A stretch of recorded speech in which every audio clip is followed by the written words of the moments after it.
Hey everyone, this is Coach Phoenix. And I'm Coach Gina. And this is Toast with the Coaches. Cheers. Cheers. Hi everyone, and thanks for joining us for another episode of Perspective, the show where we drink and talk about life, the universe, and all that other jazz. And again, I'm Coach Phoenix, founder and CEO of Role Model Life Coaching. At Role Model Life Coaching, we partner with our clients to navigate down the road of life towards their model self. Click the link below, everybody, and check Phoenix out. Definitely recommend him. Thank you, Gina. And I'm Coach Gina. I'm a certified life coach and founder of Clear Focus Coaching, where we specialize in boundaries coaching and women empowerment. For more information, check out clearfocuscoaching.com. I recommend her as well. Click that link. But at this time, I would like to raise a toast.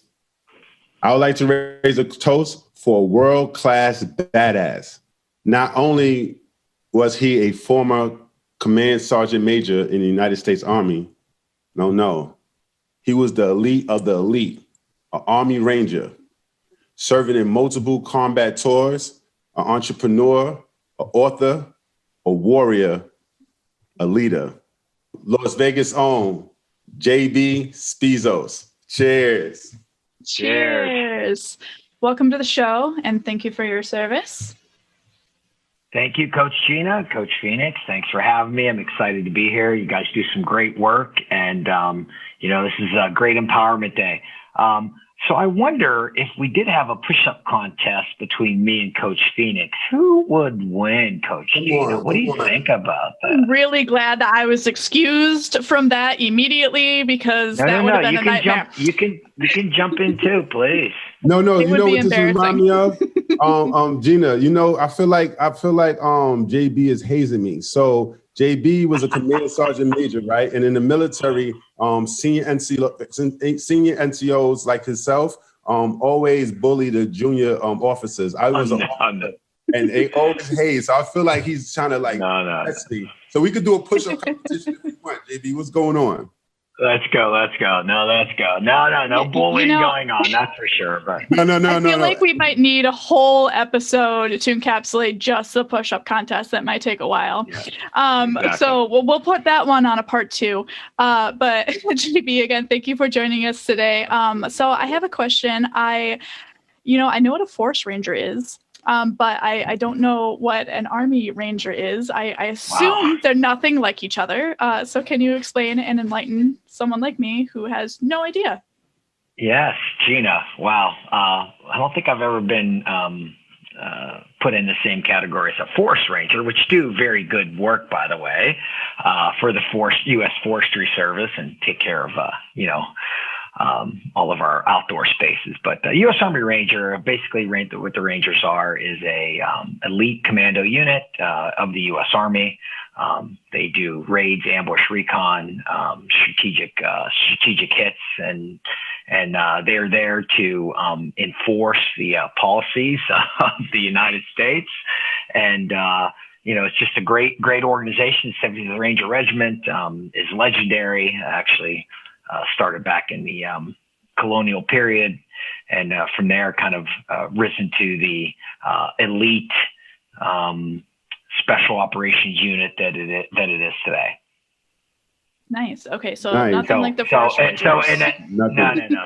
Or the New York Rangers hockey team. Or the New York Rangers hockey team, which I've done work with. So basically, jump out of airplanes, blow stuff up, chase bad guys, rescue hostages, that sort of thing. In layman's terms.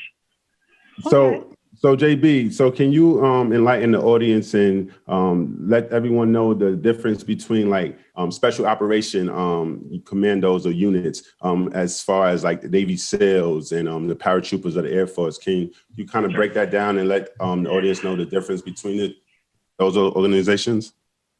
Sure. Well, obviously, the United States military has several special operations forces, right? So obviously, the Navy has the, you hear like the Navy SEALs. They also have a special boat unit. The Air Force, have the PJs, and they have their CCTs, their combat controllers, and some other special operations units. And the Army obviously has the Army Rangers. They have Special Forces Green Berets, Delta Force, and some other, even some covert and overt units that combine special forces. Obviously, the Task Force 160 helicopter unit, and then so each branch has a and let's not forget the Marines with their MARSOC, Marine Special Operations Command. So we won't forget them either. So they all form these wonderful special operations units. But guess what? When it comes time to fight, they all work together. What are the differences? Obviously in the Rangers, we're going to say we're the best of the best. The Navy SEALs will probably say the same thing. Green Berets, Delta, Healthy that sort of thing. Healthy competition. Obviously, probably the tip of the spear, the pinnacle is the U.S. Army Delta Force, SEAL Team 6. But the 70th Ranger Regiment, it gets special operators at a young age. So it gets these young men and women now in there and starts training them and molding them and putting them on the path for success.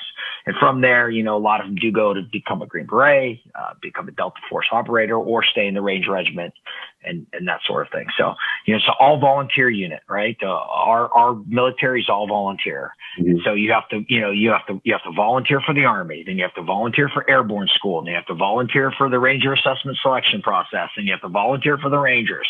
So it's all volunteer units. So that's how we get, the best of the best of the best. So what is that school like? What's that training to get to qualify to become an Army Ranger? Can you enlighten the audience on that? Well, just to get in, the selection now is called RASP, Ranger Assessment Selection Process. When I went through, it was called RIP, Ranger Indoctrination Program. And I also was a cadre of the Ranger Regiment at the time, working for RIP and Pre-Ranger. What's cadre for the audience that don't know what that means? Cadre is like a leader of a school, basically. So you're leading a school. Obviously, the process was very, very difficult. I went through at 18 years old, and, I tell a lot of my stories like, I don't know, people are like, wow, you were so tough. You must have had it all put together. I say a lot of times I was just trying not to get cut that day.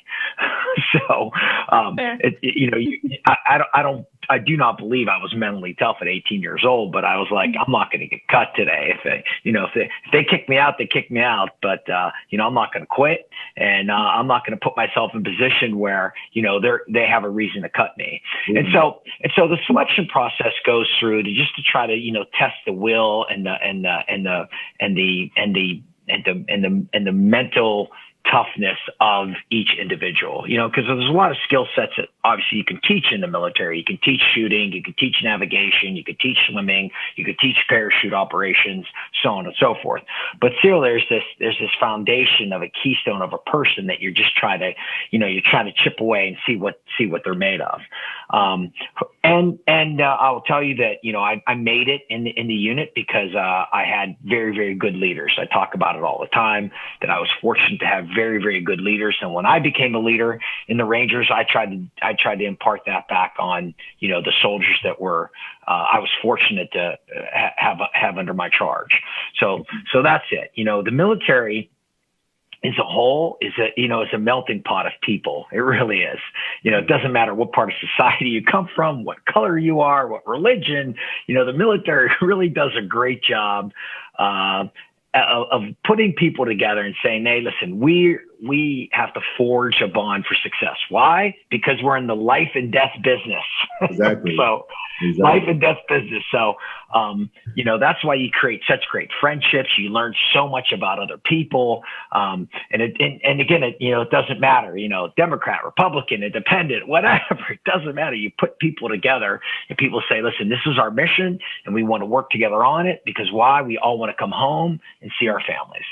Absolutely. And I tell people that all the time when, just like when you and I first met, we talk over the phone, it's like an instant connection when you're in the military. Is that immediate bond when you speak to another veteran. So I definitely agree with you. But let's go back a little bit, JB. Can you tell us about the young JB? You say he was 18. You made it through Ranger School. What was that like? And what was your first experience to knowing like, oh, wow, I'm a Ranger? And what was that mission like? If you could Talk on. Yeah, well, I mean, middle-class kid from Pittsburgh, Pennsylvania, joined the military for the college fund, and now I'm in Fort Benning, Georgia, and you go through that training, and you end up in my second Ranger Battalion, and fortunately made it through there. Then went through Ranger School, and then all of a sudden, you're going on these experiences, and you're training, and you're sharpening the steel. Basically, is what it says, right? That's what you're trying to do. You're honing your body, you're honing your mind, you're honing your skill set, and then my first combat action was in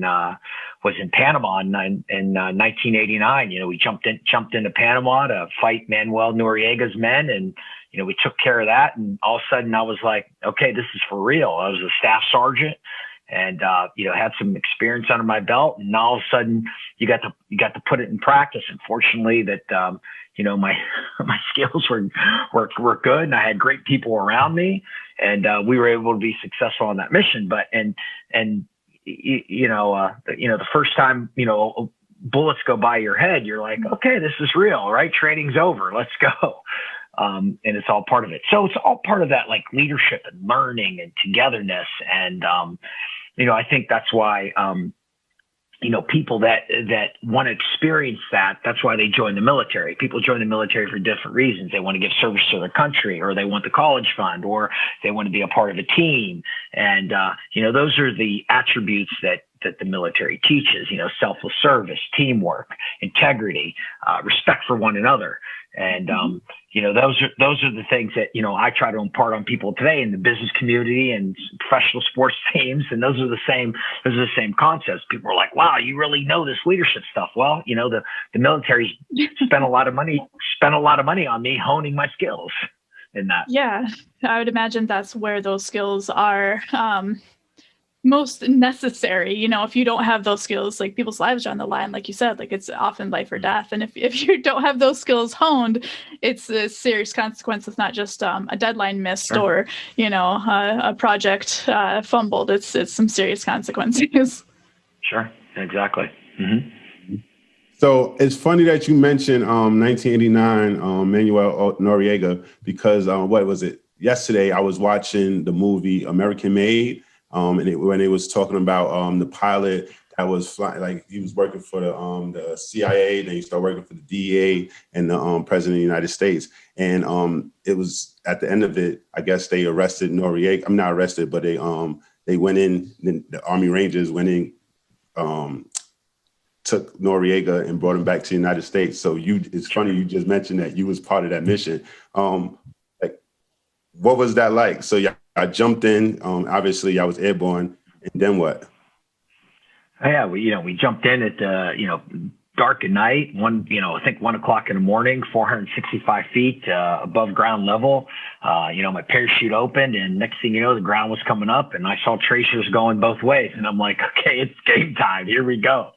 And, everything's going through your mind, and you're trying to rush and, get your weapon into action, get your rucksack, get all your equipment and make it to the assembly area. And at that time, I was designated to set the assembly area up. So I was so worried about, like, oh my gosh, I'm going to be the last person there. And, and I tripped over some concertina wire, which is, a barbed wire, right? And I had to get out of that. And then I had to engage some enemy targets and then make my way across this airfield. And I was like, oh my gosh, like, I'm not going to get there. I'm going to be the last person there. People are going to laugh at me. I'm going to have to buy beer, because obviously when you make mistakes in the military, you end up buying beer.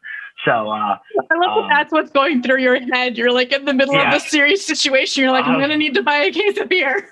I don't want to buy beer. Exactly. So, but I actually made it to the assembly area, and I was the second person there, and I set up the assembly area, and everything went fine. And we had some other actions after that. But, I think it was that initial, 15, 20 minutes of like, okay, it's on. And then like anything, it's just like, the butterflies go away, your nerves calm down, you trust your training, and, the training kicks in, and then it's just like, okay, we got this, this is no problem. Yeah. And how old were you when you went on that mission? Let's see. That would have been 1989. I joined the Army in 84. So 84 to 89 is 5 years. So 22, 23. So something like that. Yeah. Wow, that's amazing. Yes, it is. How did your friends and family respond to you enlisting? Because I know that people who are close to people who enlist have different responses. What was your family's response to that? Sure. Now, so my father was a World War II veteran, and never really pushed me to the military. And my mom, who was she's got a whole chapter in my book, by the way, Warrior Leadership's name of my book. I hope people buy it. It's a great book. Click the link below. Awesome book. Okay, awesome. I have it on my bookshelf already. I appreciate that. Thank you so much. My mom, she wasn't really for it. And then I was like, listen, this is something I want to do before college. I'm not ready to go to college. I want to pay for my own way to college. And this is something I wanted to do. So my family was very, very supportive when I was in, which was great. It's nice to have family that you can call and be like, oof, boy, it was a tough training day. And, my dad would always be like, hang in there. You got this, like, no problem. And, so very, very, very, very positive. It's funny it's a great question, Coach Gina, because when I was a drill instructor, I used to send letters to, this is, like before email. And, when we had these new recruits come in, I would send all of the recruits to their families, or I would send all their families a packet. This is what it was infantry school. So it was all men back then. And I said, this is what your son is going to go through for the next 13 weeks. Okay. This is when you can expect to hear from them. This is when, the halfway mark, this is when you can come to graduation. And I always say, in my letter to them, like, be very, very positive, because this experience is going to be hard. So, if you have things going on at home, they don't need to know that, your barn burned down, right? Like, the cat died. Like they don't need to know that right now. They need to know that, hey, we are proud of you. Great job. Keep it going, and that sort of thing. And that's what I always try to keep it, very, very positive, because, back then, one letter, the old Dear John letter, that could wreck a guy, So, we always try to keep it. And I cut them away from reality a bit. Like, when they first got there, the first week, I'd let them call home. And then I'd say, hey, you're not calling home for 4 weeks. So I'd cut them away from reality a bit and get their mind focused on training. So, sometimes you have to do that, especially in that initial part of, getting a young man or woman into the military, because it's difficult. So. Yeah, I like that you were kind of keeping them focused there. Well, you were very keeping them focused there, but also setting the expectation with their support system too very early on. Is that something that's standard? You said that you were a commander at the time? I was a drill instructor at the time. Drill instructor. Is that something like standard that drill instructors do, or was that just something that you kind of came up with yourself, that you were like, this would be a positive thing for the families and for the enlisters?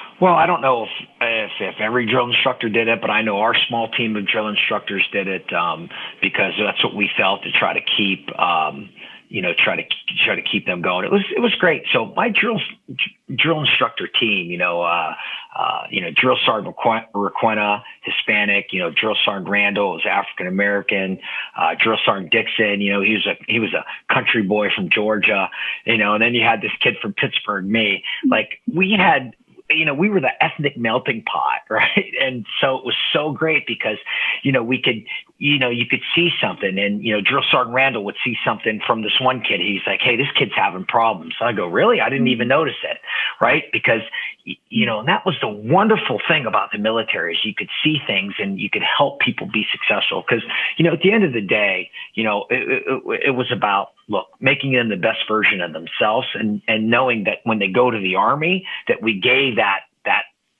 incoming squad leader was getting, a very good candidate to mold, right? We were giving them the basic skill set, teach them how to march, put them in uniform, teach them how to shoot, teach them basic skills, right? And now that squad leader has to take that human being and now, sharpen the blade a little bit more. Mm-hmm. Absolutely. So talking about sharpening the blade, right? When I think of that, I think about having a sharp mental state. When you think about being an Army Ranger, so that's training nonstop, going to secret missions on the drop of a dime and not really being able to express what you're going through to family members. So going through that, especially at a young age, what do you do mentally to stay sharp mentally? Well, I mean, I think when I was a young Ranger, I was just trying to keep up, right? I was just trying not to get cut.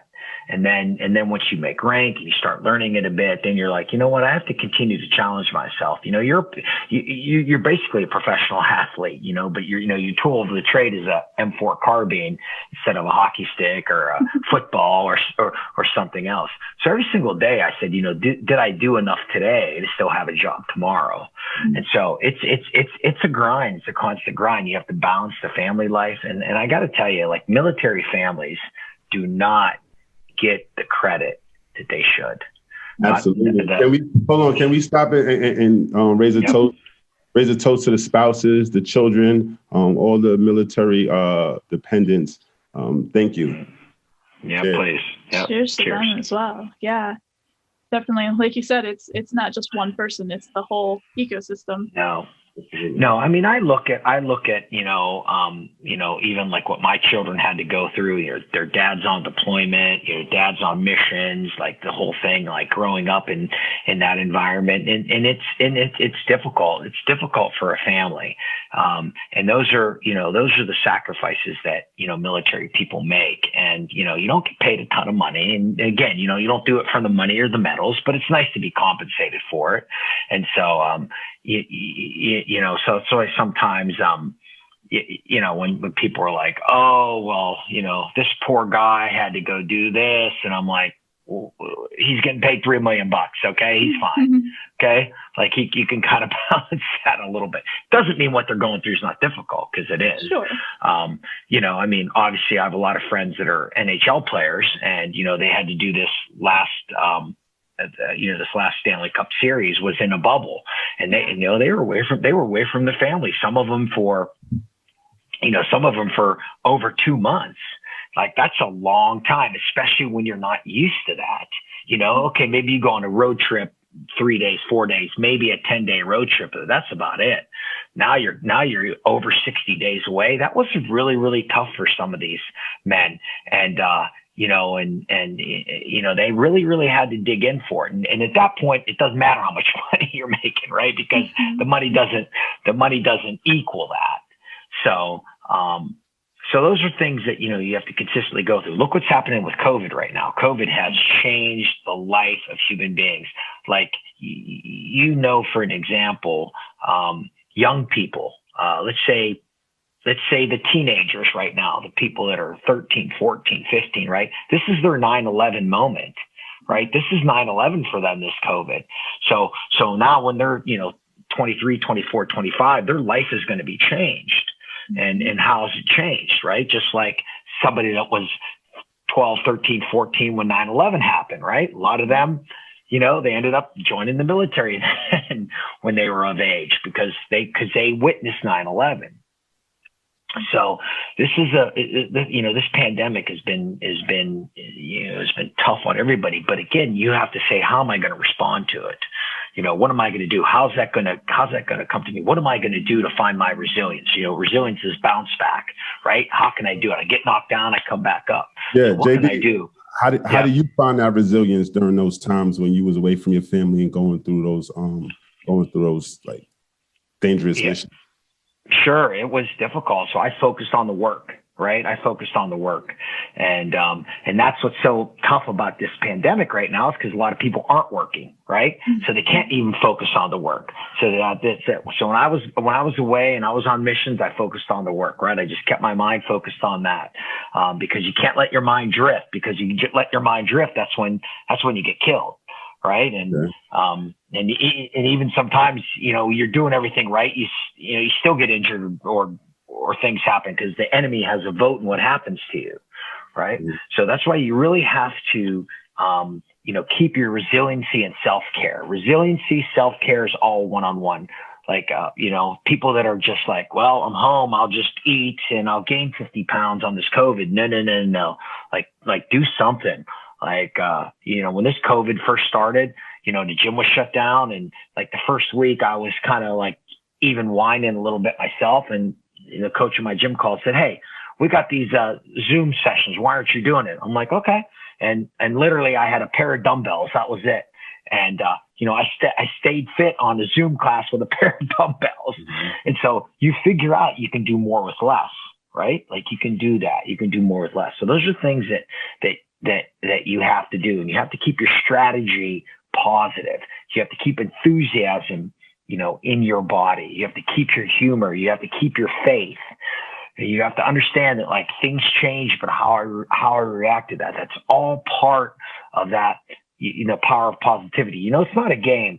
It took me a long time to even, and listen, I'm a very, very positive person. I grew up in a very good family. It was very, very positive.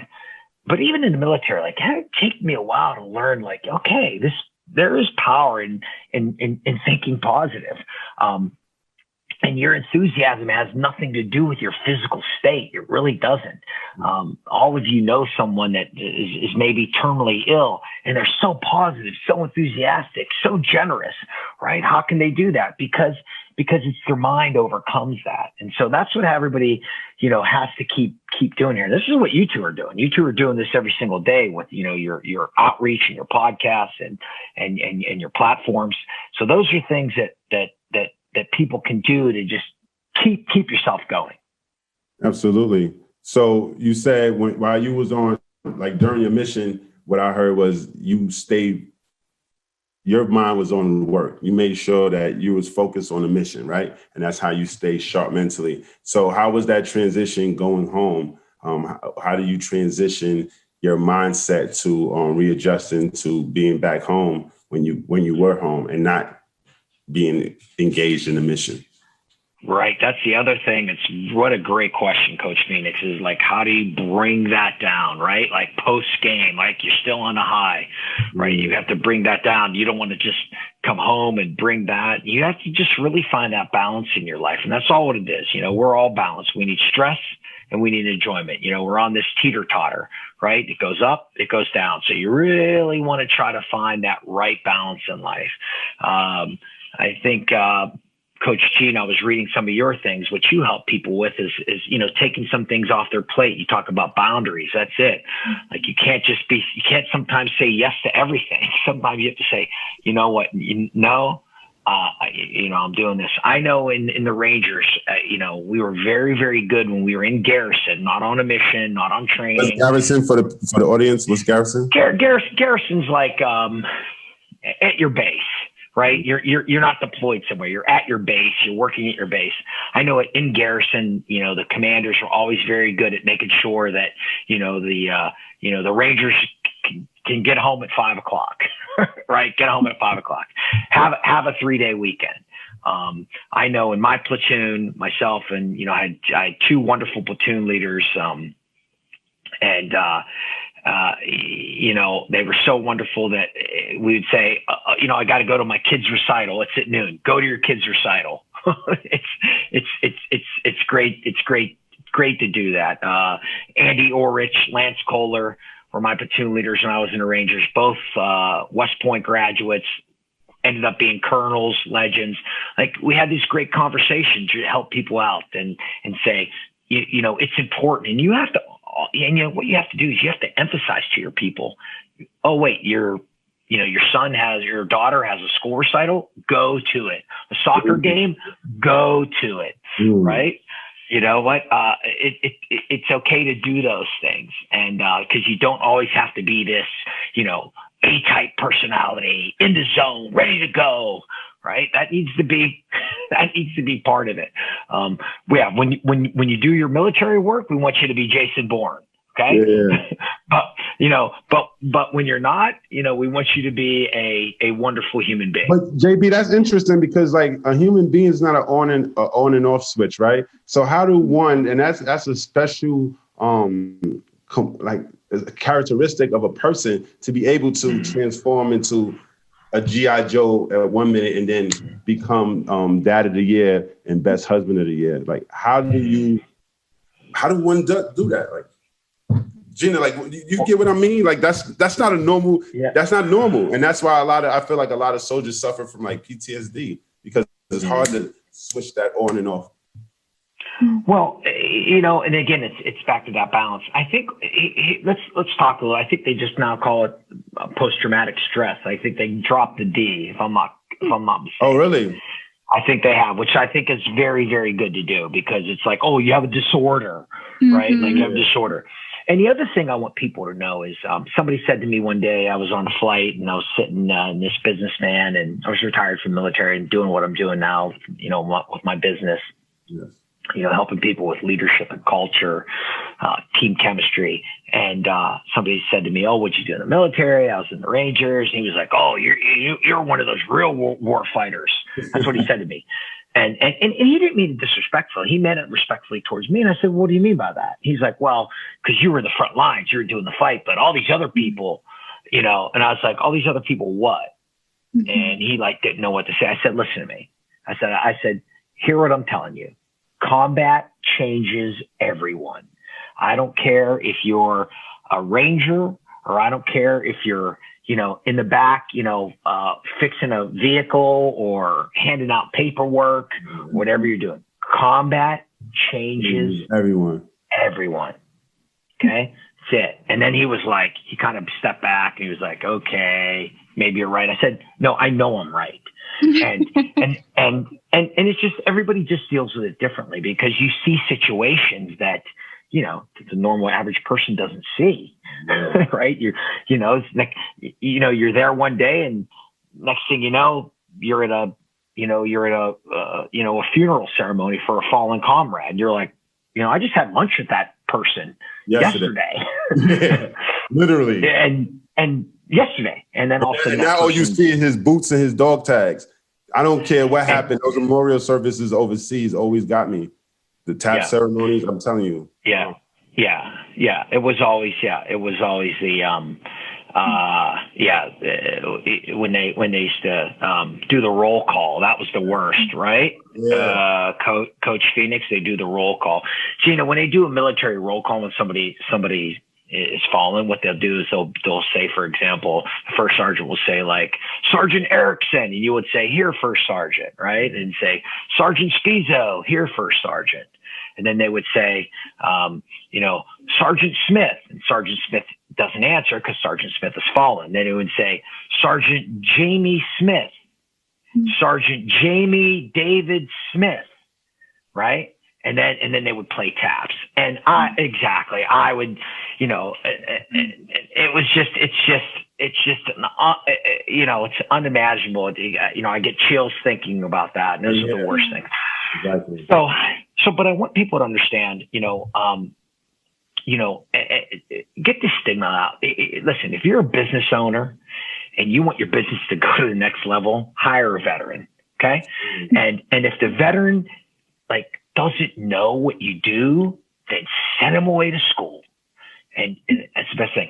So I told a friend of mine, he's actually he's got this big law firm in Denver.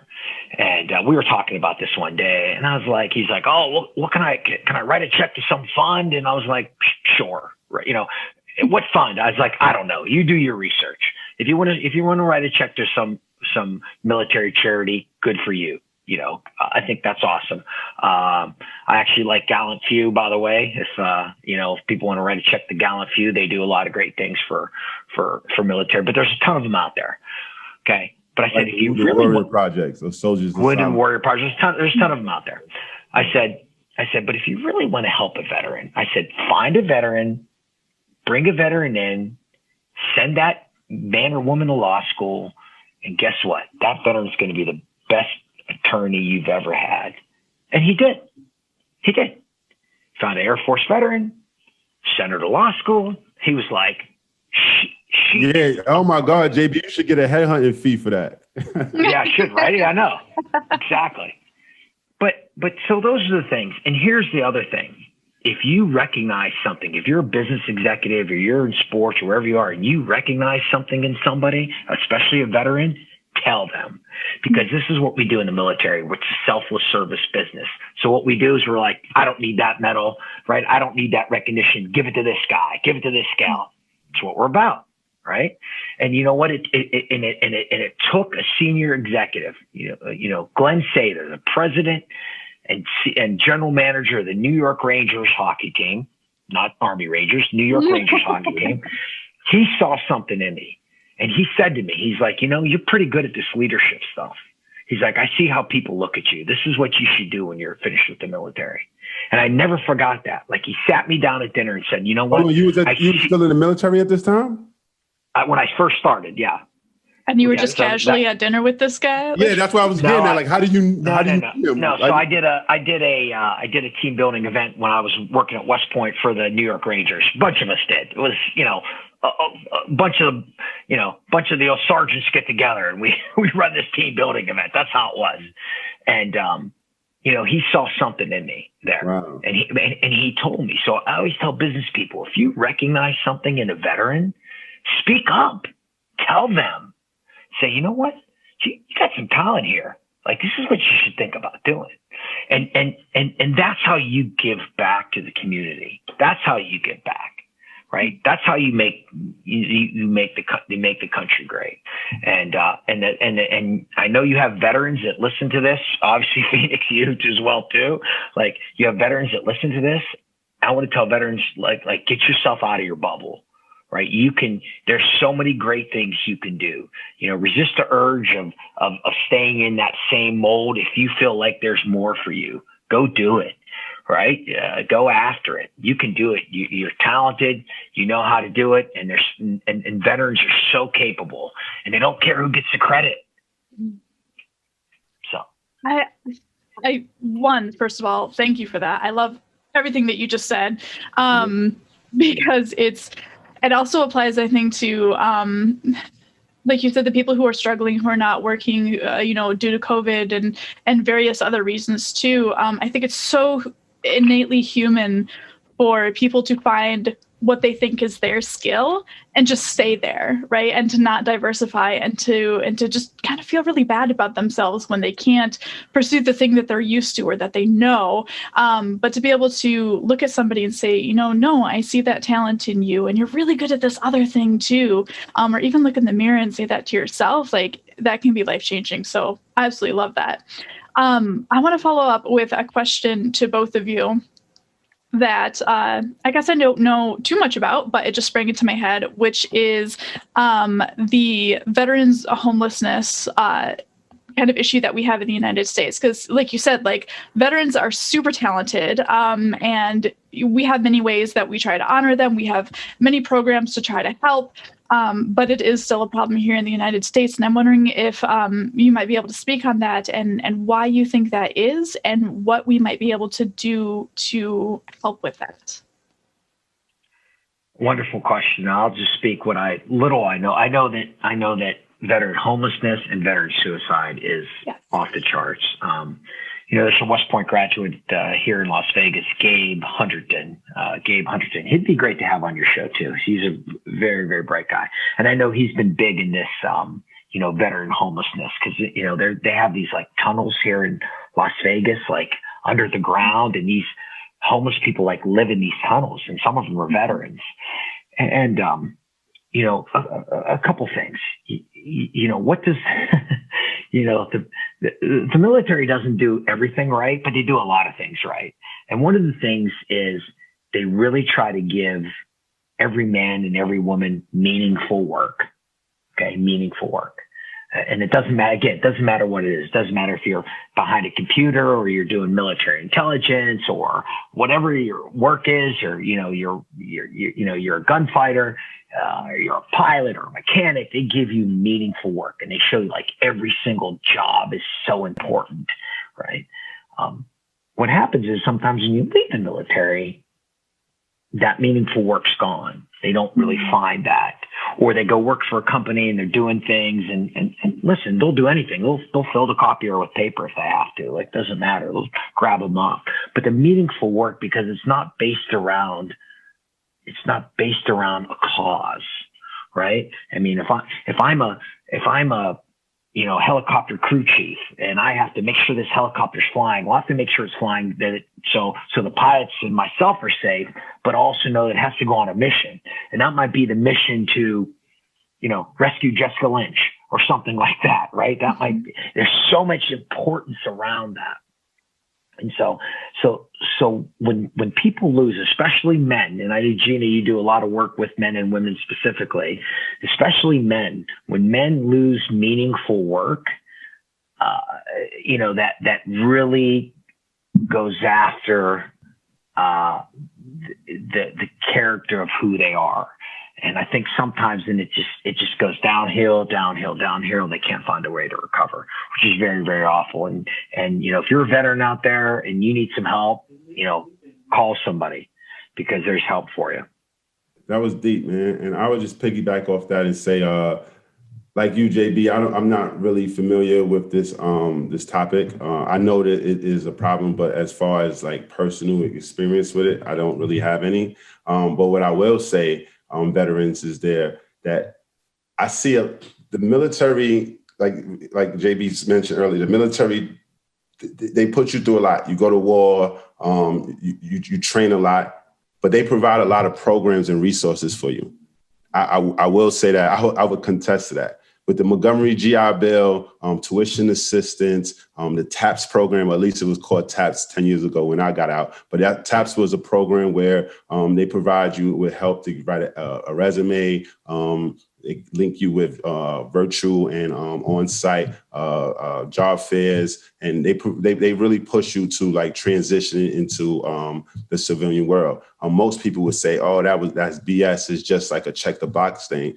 But I would tell you, as a military officer leaving the military, that it really provided me with the help I needed to be successful personally, and using resources like vocational rehab is a program that the VA provides, where if you're disabled and you can't do that meaningful work, like JB mentioned earlier, and because of things that you went through in the military, you're now disabled, they do have a program where they train you based on the test. So you take a test, it's like a 200 question test, and they kind of identify what you're good at, like your passions. And based on that, they say, hey, we will send you to school to do something that is fitting for your disability and still provide you with that meaningful work. So I think it's just getting that exposure to those resources and those programs. And again, veterans, if you're out there and you're listening, check the VA. Reach out to your sergeants, your officers, and check into those programs, because it really sets you up for success. And if you're not using them, that's a shame, because Gina, your tax dollars is paying for them, and those programs is out there. Yeah, thank you both so much for sharing that. That was very insightful. So speaking of meaningful work, JB, you said that you are now retired from the Army Ranger program. I don't know what you would call that. How you? You're a retired Army. You're a retired Army Ranger. Because you're not a forest ranger, you're a ranger. Not a hockey ranger. I didn't even know that you had worked with them when I said that early on. So I'm just like, sure. That came full circle. But speaking to meaningful work, you now have your own business, and you are now helping others continuously currently in what you do. And I was wondering if you could speak a little bit more on that as well. Sure. So, started in 2005 and, chipping away at this leadership piece. In 2010, when I retired from the military, I've been doing it ever since full time. And my company is JBS Leadership Consultants. My website is jbsleaders.com. What I try to do is I help people with, the leadership, the motivation, the culture development, the chemistry development, to find a way so you can find your authentic leadership style. Look, I'm a cheerleader. It works for me, but not everybody's a cheerleader. So you have to find what leadership style works for you, because you want your leadership style to be authentic, right? You can't go in and go, okay, team, let's go, because people know right away that it's fake. So all the people I work with business professionals and coaches and athletes, find your own style that helps you on the path to success. It starts with being, number one, with being just a great human being. Start right there. And then the second thing you have to do is you have to hone your skills, your talent, right? You have to sharpen your talent, both technically and tactically. What I mean by that is, the skill set from the technical end, and then you have to put it into play, right? It's you can study and be like, okay, I scored the highest on my law test, but I can't put it into practice, right? So you have to find both ways to do that. And then what you have to do is you have to consistently do it over a period of time. You have to consistently do it, right? Everybody looks at, Nick Saban and the Alabama football team. Well, they've done it consistently over time. The Kansas City Chiefs now are, trying to be the new New England Patriots, right? Consistently do it over a period of time. So you have to consistently do that. And so when you do these things, you learn those objectives. So that's what I do for people. A lot of times for business, I come in and I give them the sergeant major report. I just tell them what I see. And it's amazing. People are like, wow, I didn't see that, because I'm looking at it through a different lens, right? Yeah. I'm not their boss. I'm not going to hire somebody. I'm not going to fire somebody. I'm just going to look at it through a different lens. And the thing, what I don't do is I don't reselect people. If you've selected somebody for this position, I'm going to help that person become better. It's not my job to say, well, you picked the wrong person. That's on you. If you pick that person, because that person is talented, can help you make money, or it can help you win, one or the other. So I'm going to help that person get to the level. I'm sorry, but I wanted to touch on something you said that was very interesting. So part of your business, you mentioned that you go into companies and you just sit back and just give them a sergeant major report on the climate of their organization. Can you go into detail exactly like why would they bring you in and exactly what you're looking for? Well, I think wherever your company is, and especially if you feel like your company's maybe at a little bit of a stall, you want to get a secondary opinion on something, right? And that's what I do. I come in, I look it over, I talk to people, and then I give you a few pathways to success. If you use me moving forward, great. And if you don't, great. I want you to be successful. And so that's what I try to do. I try to look at your culture, look at the chemistry, give you some ways that you can improve it, and help put you on the path of success. Look, I'm not going to tell a financial company how to make more money. They already know how to do that. Yeah. You're not going to tell the New York Rangers how to win more games. They already know how to do that. But what you can tell them is you can dive into the people business and you can say, if you did this, if you did A, B, and C, the chemistry would be better. And when the chemistry is better, what happens? It automatically moves the needle. And here's the thing is you don't have to move the needle 10 degrees. You only have to move the needle 1 degree or 2 degrees. You move the needle 1 or 2 degrees, that's success, because that's wins. That's money that your company's made. So that's all a part of it. Yeah, it kind of sounds like a company or a human tune-up almost. Like they come into you and they're like, "Hey, this is just not driving the way that it did when it was new. Like something's a little off." And you just do your diagnostics, and you say, your tire pressure's a little low. You might want to add some there and see if that increases your performance. A little more octane in the gas. That's what I'm for, right? Exactly. How about a tune-up? Change the spark plugs. Let's go. Let's go. Exactly. Yeah, like they know how to drive. As you can see, I'm based around enthusiasm. Listen, enthusiasm, positive thinking, pushing your group in the right path. And again, find what works for you. Everybody does this for a different reason, so you can't say okay, well, they should be glad to have a job, or they should be glad to wear the jersey. Well, maybe they are, but they're all doing it for a different reason. So whatever that reason is. Motivations. Exactly. Right. You can't just paint it with a broad brush. Everybody's a different human being. Right. And if you really, really want to be a great leader, you have to understand that. It doesn't mean you're going to lower your standards. When you say that, people are like, well, I have to lower my standards. No. You keep your standards high, but everybody's going to get there a different path. It's okay. Yes. Like right? You said, I like the way you put that. You said different paths. I mean, I have one goal. It might just take you that way and the other person go that way, but they still going to end up at the same checkpoint. there's different ways to climb to the top of the mountain. Absolutely. It really is. Yeah. It really is. You know, my friend Mikey K, he's a he's a movie producer, TV producer. He's a British RAF pilot. It's funny, and we did this TV show years ago called Ultimate Soldier Challenge. It was great. Hold on, you're an actor too? Like what? Well, sometimes. So, but this guy's everything. So, it was him and his partner, and it was me and my partner, who was another Army Ranger, and then like 2 contractors. But the last event is you had to get to the top of this mountain. Yeah. And sure enough, me and my partner took,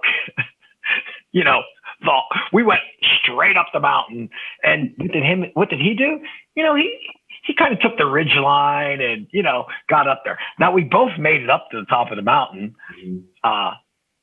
My partner and I were obviously way more exhausted than he was and his partner. But the thing was, is we still made it to the top of the mountain, right? So the paths are different, and it's not necessarily a bad thing, right? So because you allow people to have their talent come out. That's the only way. Because if you just try to say this is how it's going to be, then you're not going to get the best out of everyone's talent. Yeah. Some people need pushed a little bit. Some people need pulled, right? Some people need a little kick in the ass. Some people need a pat on the back, right? And the same person could need that differently. You have to understand that. As a leader, you have to be able to teach, you have to be able to coach, and you have to be able to mentor. Teach, coach, and mentor. And so, Gina, Phoenix, do you know the difference between those 3? Teach, coach, mentor. I would appreciate it if you would explain it for the audience's sake, of course. Great. Well, so when you're teaching something, you're giving them the specifics. 2 + 2 = 4, right? And this is how it goes.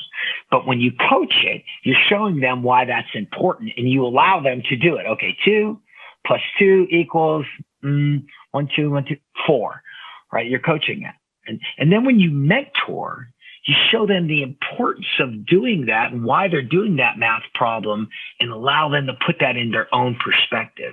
You never want to mentor somebody to be exactly like you, because you don't want a carbon copy of yourself. Mm-hmm. You want to mentor them so they take their talent to another level. Sometimes in the military, what we did wrong, Phoenix, the commander likes this person because that person's exactly like he or she is. Mm-hmm. Right? I like this person because they're great at PT, and I think that's what a leader it takes to be a leader. They're exactly like me. They cut their hair like me. They talk like me. And I remember at West Point. I remember at West Point, like that's not always it. You want to mentor a person so they become the best version of themselves, and you always want to uplift their talent. Everybody has talent. Some people have more talent than others. Okay. But whatever talent they have, you want to uplift it. So as a leader, you have to have a high bandwidth of EQ, emotional quotient, EQ. You're not born with that. JB, real quick. So, Okay, as a leader, I'm teaching, coaching, mentoring for employees differently, right? Sure. However, I have the same goal, and that's success, right? For the mission and the vision. What is the metric? How do you measure success if each person reach success in different paths? How do you measure? What's the metric on that? Well, the measure is where you want your company to be, right? And the patience that you have to go there. Because you all have to go through the building blocks to get there.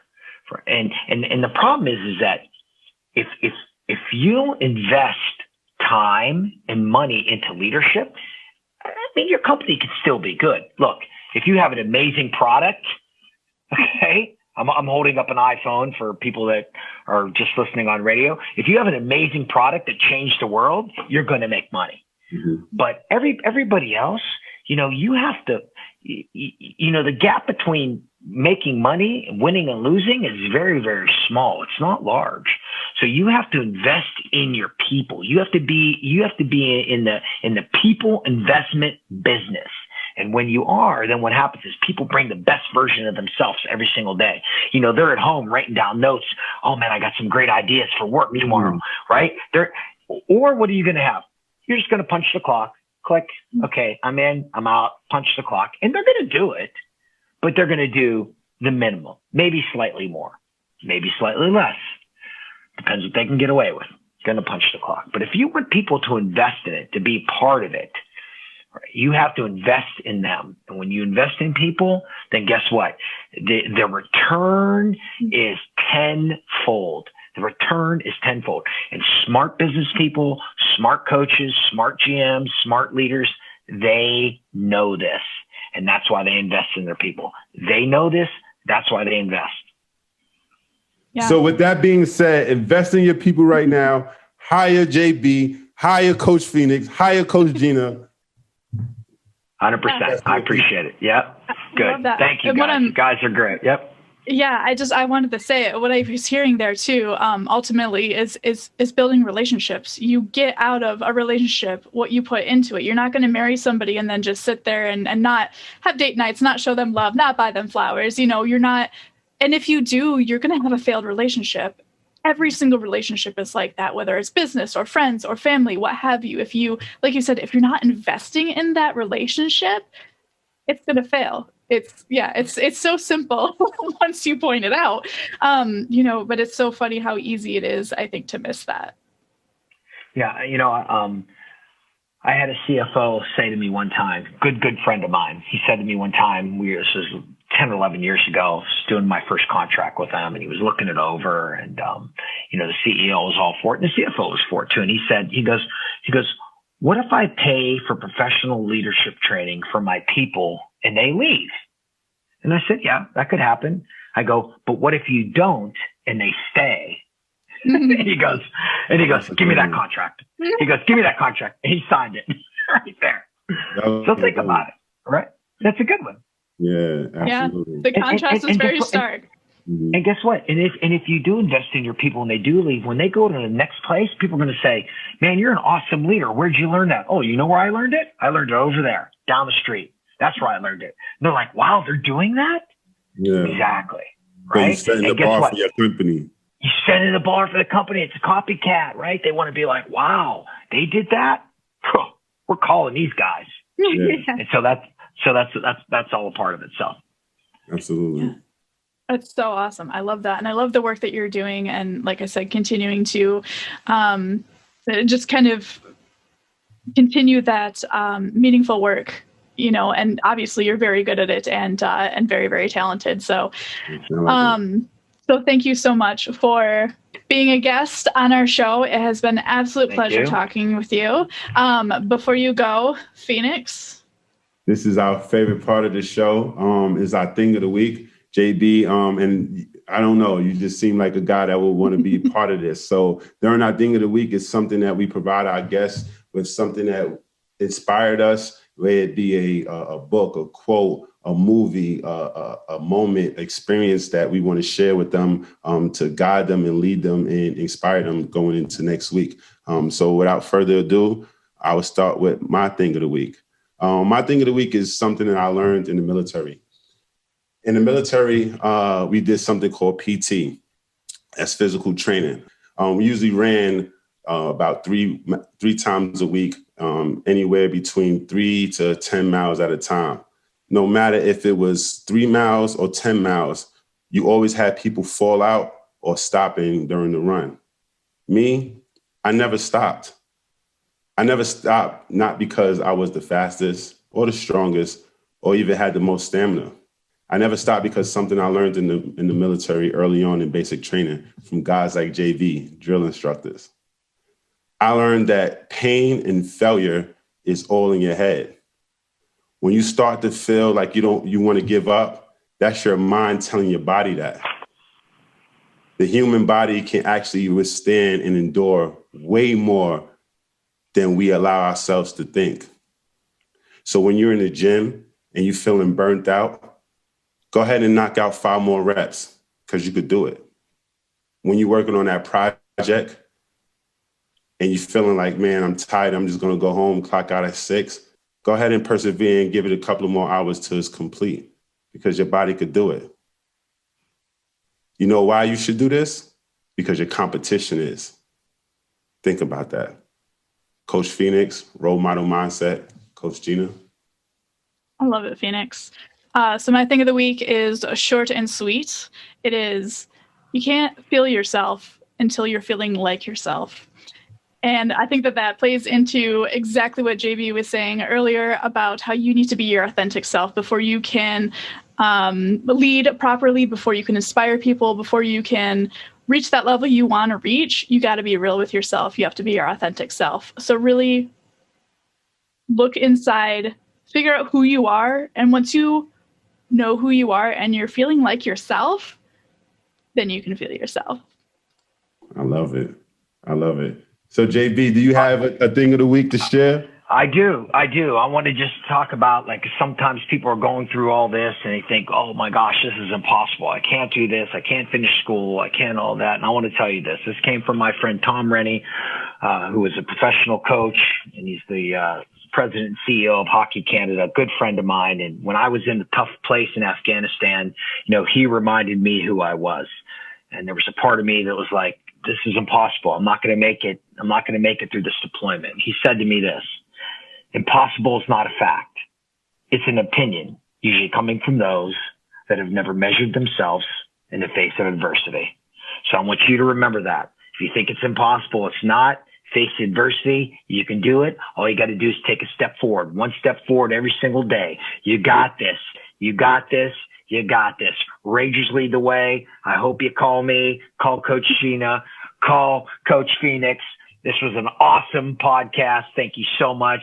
And God is great. Let's keep it going. That was an excellent way to end it. So with that, subscribe, tell a friend. Coach Phoenix, Coach Gina, Toast with the Coaches, and we out. Cheers. We're out. Thank you. Cheers.